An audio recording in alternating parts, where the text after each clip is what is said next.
नमस्कार। इस वीडियो में हम बात करेंगे मुग़ल काल के बारे में बात करेंगे। चलिए देख लेते हैं। कह रहा है कि पहला अकबर के बारे में यहाँ पर कह रहा है अकबर के बारे में कौन से कथन सही है। पहला कह रहा है कि वह अपने पिता हुमायूं की मृत्यु के बाद गद्दी पर बैठा। तो हुमायूं के बाद अकबर ही आता है। क्यों भाई? बात तो सही है। उसने पानीपत की पहली लड़ाई में हेमू को पराजित। अच्छा, उसने पानीपत युद्ध तो अकबर से संबंधित नहीं है, ठीक है। और फिर उसके बाद में यहाँ पर उसने प्रयाग का नाम बदलकर इलाहाबाद रखा। तो तीसरा पॉइंट आपका सही है। तो यहाँ पर कौन कौन से सही हो जाते हैं? तो आपके ए और सी दोनों सही हो जाते हैं। दूसरा वाला आपका गलत हो जाएगा, ठीक है। दूसरा जो नहीं बता रहे थे ये वाला गलत है पॉइंट आपका। पहला और तीसरा पॉइंट सही हो जाते हैं। हुमायूं की मृत्यु के बाद 1556 में 13 साल की उम्र में गद्दी पर बैठता है अकबर। इसने प्रयाग का नाम बदलकर इलाहाबाद कर दिया था, अल्लाह का शहर कर दिया था। और अगर बात कर लेते हैं पानीपत की प्रथम लड़ाई बाबर और इब्राहिम लोदी के बीच में होती है। किस मुग़ल सम्राट ने ईस्ट इंडिया कंपनी को बंगाल में शुल्क मुक्त व्यापार करने की अनुमति दी थी? किसने दी थी? तो ये औरंगजेब ने दी थी, ठीक है। कह रहा है बंगाल में ईस्ट इंडिया कंपनी को बंगाल में शुल्क मुक्त व्यापार करने की अनुमति दी।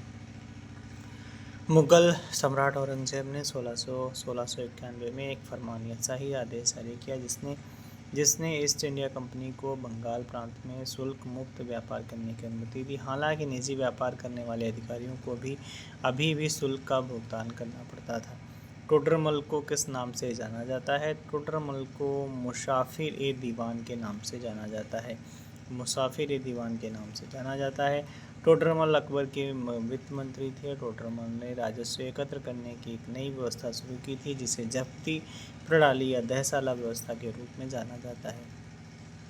मुग़ल सम्राट बाबर ने किस स्थान पर राणा सांगा और उनके सहयोगियों को हराया था?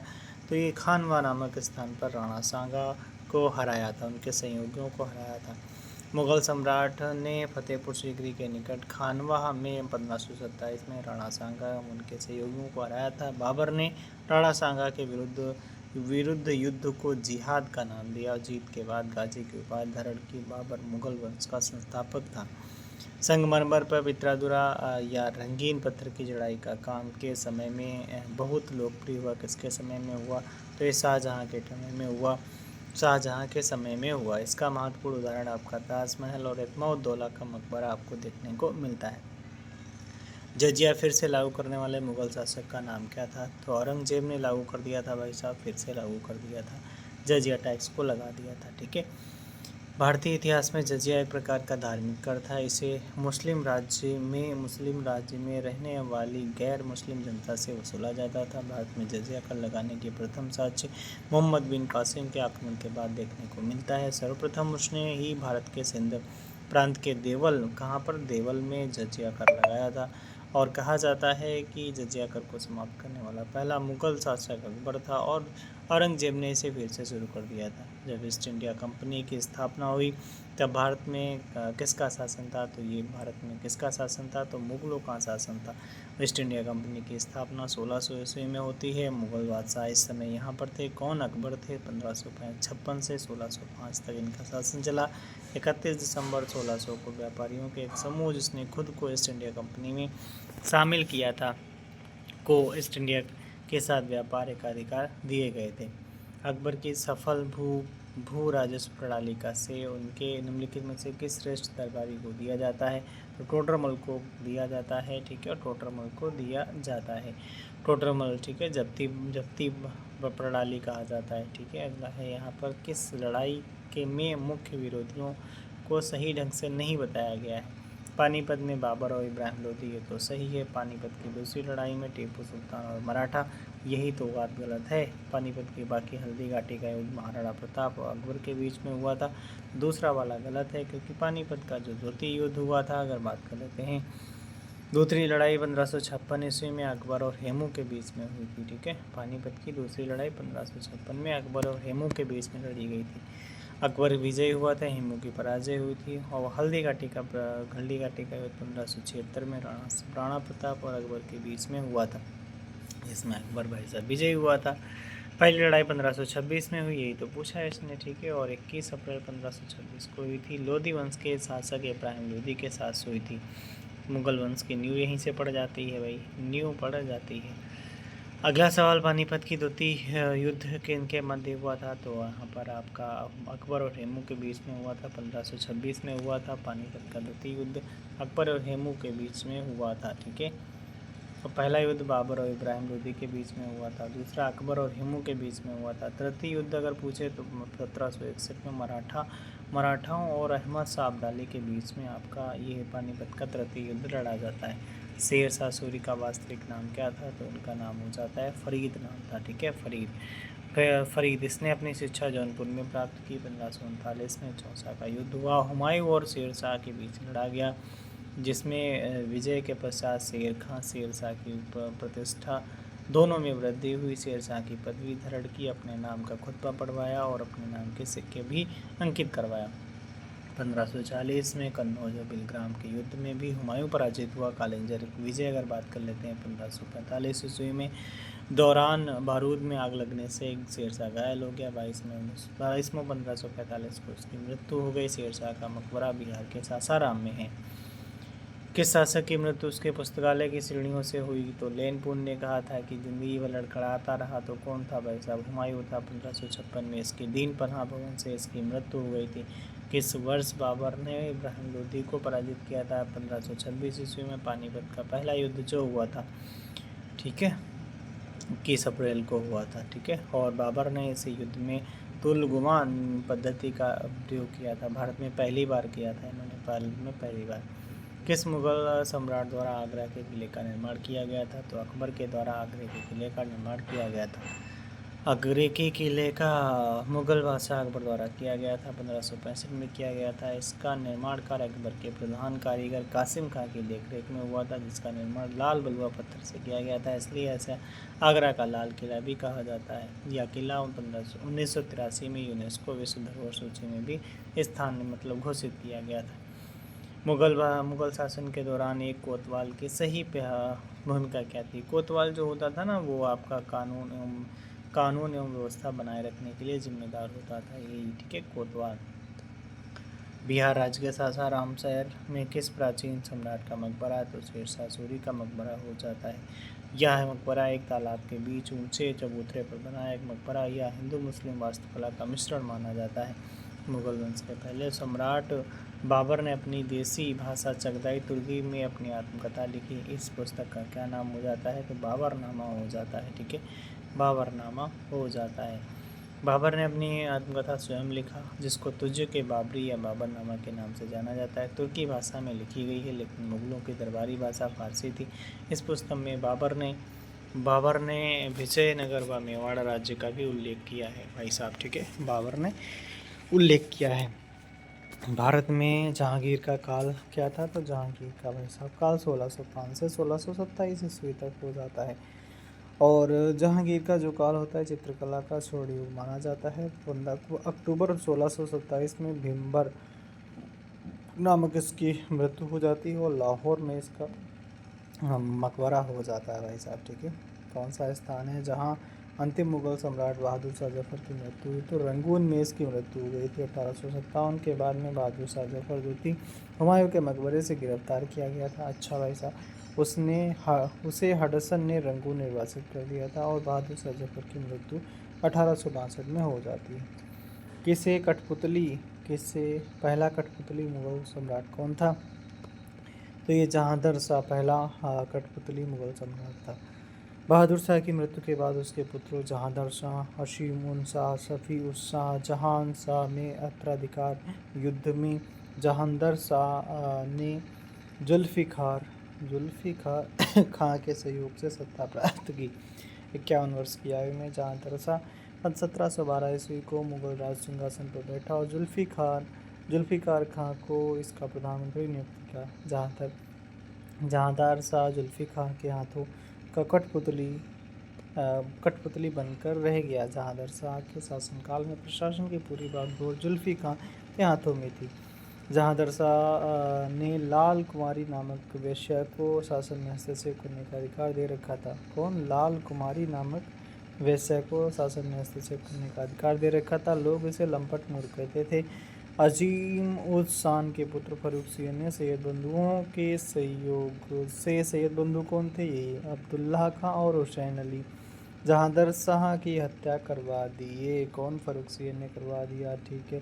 विश्व प्रसिद्ध मोर सिंहासन, मयूर सिंहासन का निर्माण और उसकी लाल किले में स्थापना किस शासक ने किया था? शाहजहां के द्वारा किया गया था। ठीक है।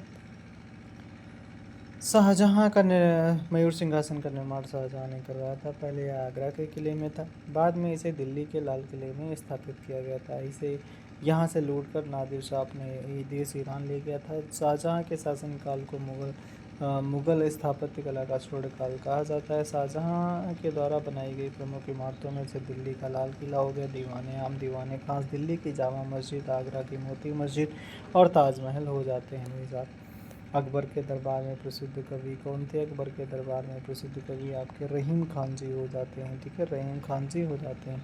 अब्दुल रहीम खान खाना अकबर के दरबार के प्रसिद्ध कवि थे। इनका जन्म 1556 में हुआ था। अकबर के दरबार में इनका महत्वपूर्ण स्थान था।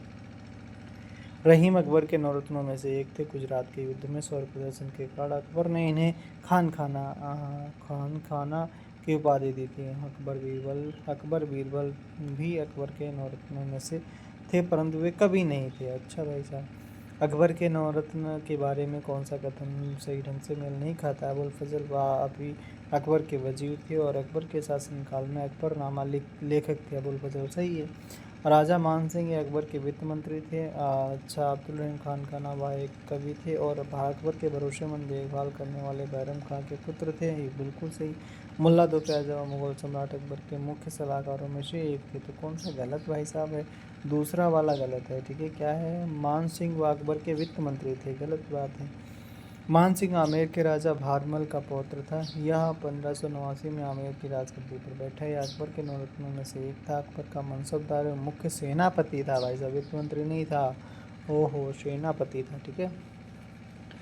और मान सिंह को अकबर ने फरजंद तथा राजा की उपाधि से सम्मानित किया था। फरजंद और राजा से सम्मान किया। औरंगजेब का पुत्र था।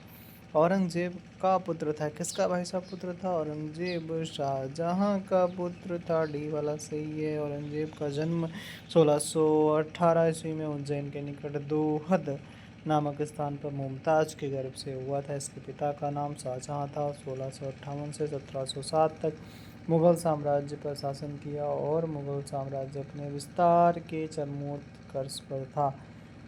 मुगल बादशाह शराब को छूता तक नहीं था भाई साहब। औरंगजेब था, ये शराब को नहीं छूता था। किस मुगल बादशाह ने इलाहाबाद को अपनी राजधानी बनाई? इलाहाबाद को शाह आलम द्वितीय ने बनाई थी। क्यों भाई? बक्सर के युद्ध में ऐतिहासिक पराजय के बाद अंग्रेजों ने शाह आलम के साथ इलाहाबाद की संधि 12 अगस्त 1765 के द्वारा शाह आलम को इलाहाबाद तथा कड़ा का क्षेत्र मिला।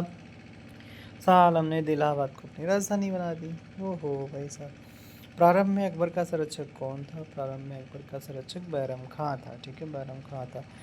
कह रहा है कि कह रहा है 15 अक्टूबर 1542 को अमरकोट के राजा वीरसाल के महल में हमीदा बानो बेगम मरियम उज जमानी के गर्भ से हुआ था। किसका? अकबर का जन्म हुआ था। हुमायूं की मृत्यु के पश्चात अकबर के प्रमुख संरक्षक बैरम खां हुए, जबकि अकबर के पहले संरक्षक मुनीम खां थे भाई साहब। बैरम खां जो ने 14 फरवरी 1556 को गुरदासपुर के निकट कलानौर में अकबर का राज्याभिषेक करा दिया। सम्राट बनने के पश्चात अकबर ने अपने संरक्षक बैरम खां को वकील वजीर नियुक्त कर खाने खाना की उपाधि प्रदान की। बैरम खां फारस के शिया संप्रदाय से संबंधित था। ओके। हुमायूं की दुर्घटना से आकस्मिक मृत्यु के पश्चात उनके बेटे अकबर को कहाँ मुगल सिंहासन पर बैठाया गया था? तो कलानौर में बैठाया गया था। कहाँ पर? कलानौर में बैठाया गया था। 1556 में दीन पनाह भवन में स्थित पुस्तकालय की सीढ़ियों से हुमायूं की भी मृत्यु हो जाती है। मृत्यु का समाचार सुनते ही बैरम खां ने अकबर को 14 वर्ष की उम्र में कलानौर में अकबर का राज तिलक कर बादशाह घोषित कर दिया। ज्ञातव्य है कि बैरम खां अकबर का संरक्षक था। और किन सम्राटों के शासनकाल में भारत का पहला मुद्रा रुपया मुद्रित हुआ? तो ये भाई साहब शेरशाह सूरी लगाओ भाई साहब, मज़ा आ जाएगा। ठीक है, शेरशाह सूरी ही है। ठीक है, थॉमस रो मुगल सम्राट जहांगीर से किस किले में मिला था? तो ये अजमेर के किले में मिला था थॉमस रो। ठीक है, थॉमस रो 1615 में मिला था। किसने भूमि मापांकन की व्यवस्था शुरू करी थी? तो ये शेरशाह ने ही शुरू करी थी। सिकंदर गज का प्रयोग किया था। 32 अंक का होता था। सन की डंडी का भी प्रयोग किया जाता था। वो सनई डंडी नहीं होती वही। किसने अकबर की धार्मिक नीति की आलोचना करी है? तो यह आलोचना यार बदायूं कर दिए रहन। ठीक है, बदायूं कर दिए रहन। दीन इलाही धर्म का शुरुआत करा था। और पहले जो हिंदू थे वो जो मतलब वो कौन थे यार, कौन थे? अबुल फजल नहीं, बीरबल ने मतलब पहले हिंदू थे जिन्होंने ये धर्म को अपनाया था। ठीक है, पहला मुगल सम्राट अनपढ़ था तो अकबर था। ठीक है, 1555 से 1605 तक, 1556 से 1605 तक रहता है।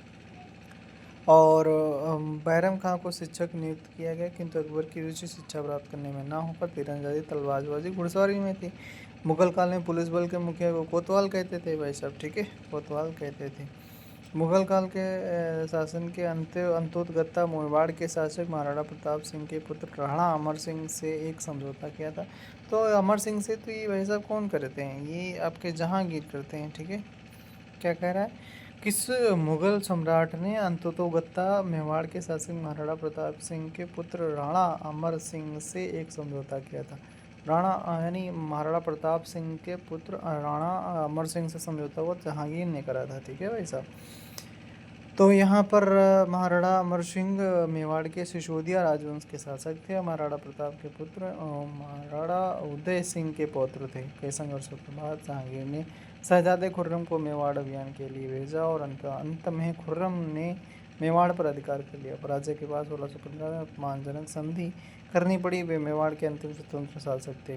जलालुद्दीन मोहम्मद किस नाम से प्रसिद्ध है? अकबर के नाम से प्रसिद्ध है। ओके भाई, फिर मिलेंगे हम किसमें? इस मध्यकालीन स्थापत्य एवं चित्रकला में मिलेंगे। Okay bye.